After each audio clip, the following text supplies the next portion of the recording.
We need to go. Now. I'm scared. Take my hand. Where are we going? Somewhere safe. The desert was not empty. It only looked that way to men who had never been alone long enough to listen. The sun burned straight overhead, flattening the world into silence. Heat rippled across the sand like something alive, something watching. And in the middle of it all, she sat. Her legs were pulled close to her chest. One shoe was gone. Her dress, once pale blue, was torn at the hem and ripped along one shoulder, the fabric clinging to her skin with sweat and dust. Sand coated her calves, her hands, her hair. But it was her face that stopped time. Beautiful. Not soft, not fragile, beautiful in the way fire is beautiful. Her lips were dry, slightly parted. Her eyes, dark and sharp, scanned the horizon again and again. She had screamed earlier. She had begged. Now she waited. Then. A sound that did not belong to the desert. Hooves. Slow. Heavy. Controlled. Her head snapped up. Through the haze of heat, a silhouette formed. A horse. A rider. Real. Her breath caught. The cowboy rode out of the glare like he had been carved from it. Tall in the saddle. Dust-covered boots. A black hat pulled low over eyes that didn't waste motion. He looked like a man who survived by noticing things before they noticed him. His name was Cole Rider. He reined in hard when he saw her. For a long second, he did nothing. He just stared. She felt it, and her spine stiffened. "Don't," she said hoarsely. Cole blinked, as if waking from a shock. "Don't what?" he asked. "Don't look at me like I'm already gone." That snapped him into motion. He dismounted fast, boots hitting sand, pulling his canteen free. "I'm not," he said. "I swear I'm not." He knelt in front of her, close enough now that she could see the lines of exhaustion around his eyes. He held the canteen to her mouth. "Drink." She hesitated, then drank, greedily. Water spilled down her chin, tracing her throat. She noticed his hand tighten just slightly as he steadied the canteen. She noticed everything. When she finished, she wiped her mouth with the back of her hand. "You're staring again," she said quietly. Cole turned his head immediately. "I'm sorry." She studied him, really studied him. Most men didn't apologize that fast. "What's your name?" she asked. "Cole." She nodded once. "I'm Lena." He offered his hand.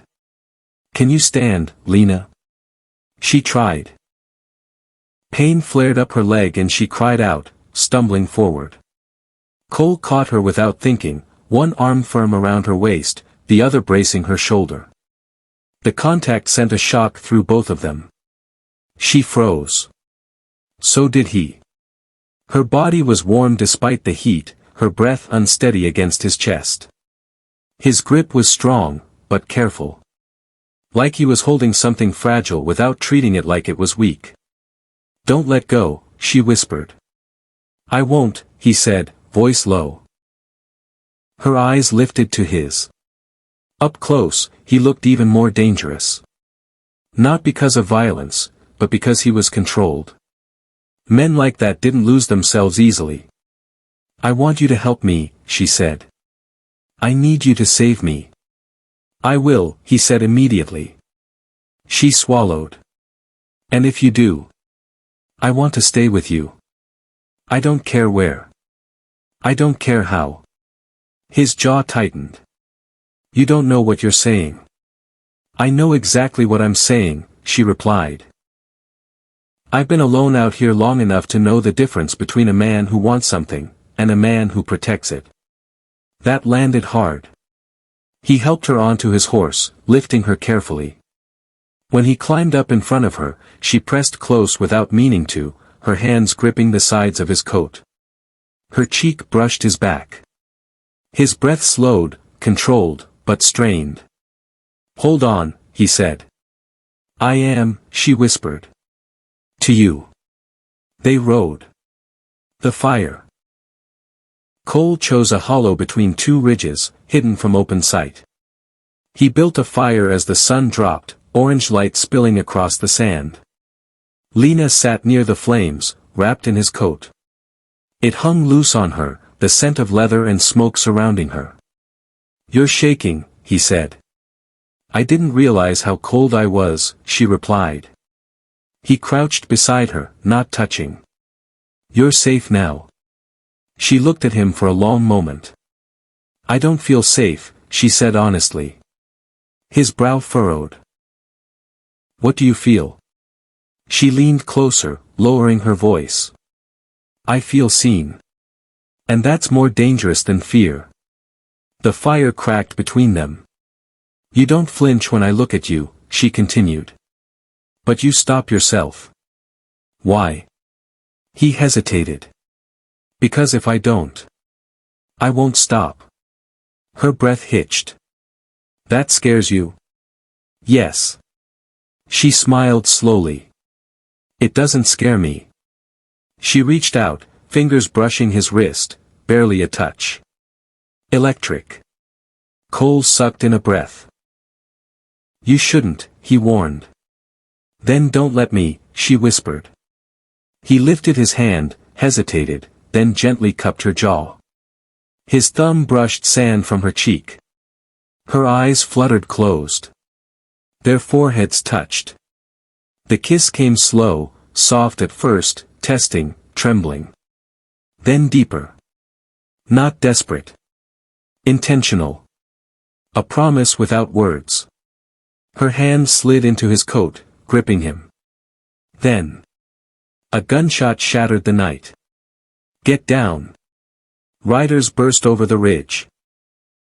Cole spun, pulling Lena behind him as bullets tore through the air. He fired back. Pain exploded behind his eyes.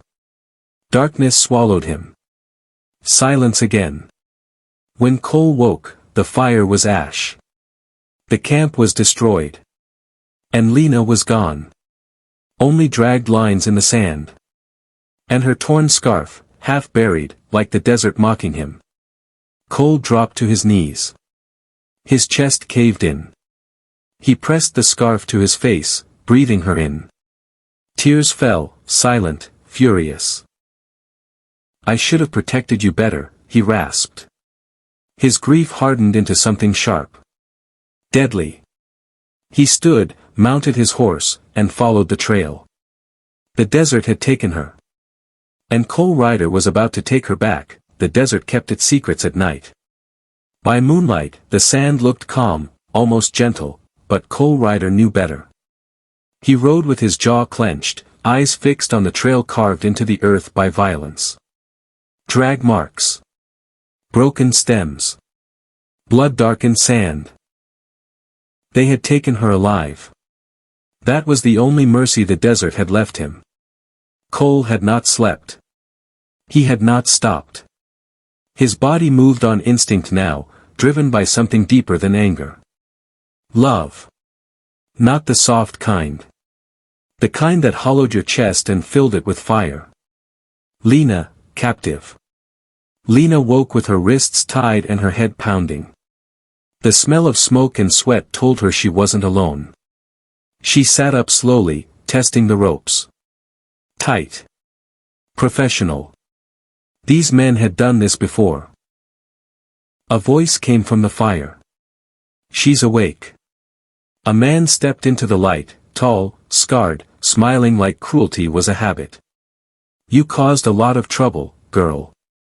Lena lifted her chin. You're afraid, she said calmly. The man laughed. Of you? No, she replied. Of the man who's coming. That wiped the smile off his face. The hunter becomes the storm. Cole reached the canyon just before dawn. The camp sat below, fires low, men careless. They thought the desert protected them. They were wrong. Cole waited. He remembered Lena's hands on his chest. Her voice. The way she trusted him. Then he moved. The first man fell without a sound. The second never saw him. Gunfire erupted too late. Cole fought like a man who had already lost everything. He didn't rush. He didn't rage. He ended it. One by one. When he reached the tent, his hands shook for the first time. "Lena," he called. A soft sob answered him. He cut the ropes. She stumbled into him, and broke. "I knew you'd come," she cried, burying her face in his chest. "I knew it." He held her like the world might try to take her again. "I'm here," he whispered. "I've got you. I swear." She pulled back just enough to look at him. "You came back into hell for me. There was never a choice." The final stand. The gang leader appeared behind them, gun raised. "Step away from her." Cole didn't turn. He kissed Lena's forehead gently. "Close your eyes." The gunshot echoed. Cole turned, faster. The fight was brutal. Close. Dirty. When it ended, the desert was quiet again. Cole stood breathing hard, bloodied, but standing. Lena ran to him. Her hands framed his face. "You're hurt." "I'm alive," he said. "That's enough."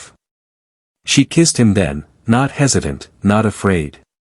A real kiss. Desperate. Grateful. Deep. The kind that says we survived. Time. They didn't rush back to the world.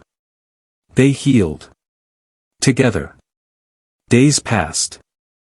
Then weeks. Cole taught her to ride. She taught him how to laugh again. At night, they lay close beneath the stars, bodies warm, hearts open. "You still look at me carefully," she teased once. He smiled. "Because I know what it costs to look wrong." She traced his jaw.